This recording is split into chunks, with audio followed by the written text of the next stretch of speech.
Samantala, yun na hong pulisyang gumagamit ng alternatibong recording device sa election checkpoint. Yan ang tinutukan ni Edniel Parosa, RH number 52, dyan sa may Mandaluyong. Edniel.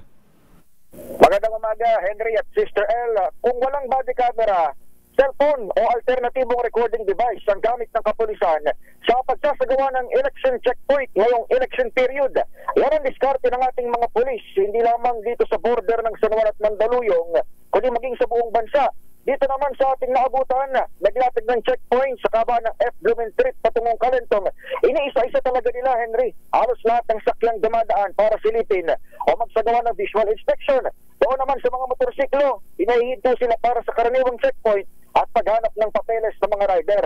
Sa panahon ng DZRH News, ipinaliwanag ni Police Captain Freddy Artiguero ng San Juan Police Substation 3 ang ilan sa kanilang panuntunan sa pagsusuri ng mga sasakyan. Pakinggan natin siya.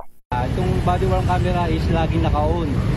Pero yung sa cellphone naman, yung alternative camera namin is kung meron lang kami nasinitra, may suspicious, may nakita kami last time, nakabukas talaga siya.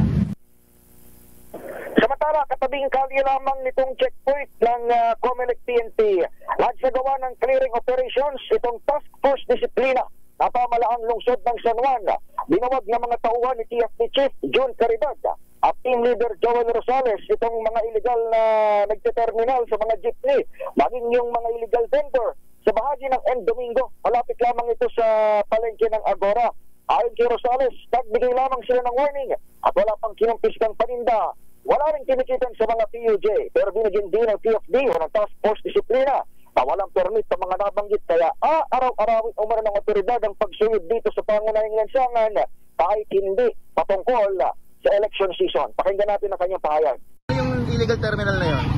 Wala naman kasi silang permit, bawal silang magsakay ng mga pasahero kasi meron silang barker bawal yun sa amin dahil wala naman silang terminal. Anong biyahe nila, sir? Anong biyahe? San Juan Meralco.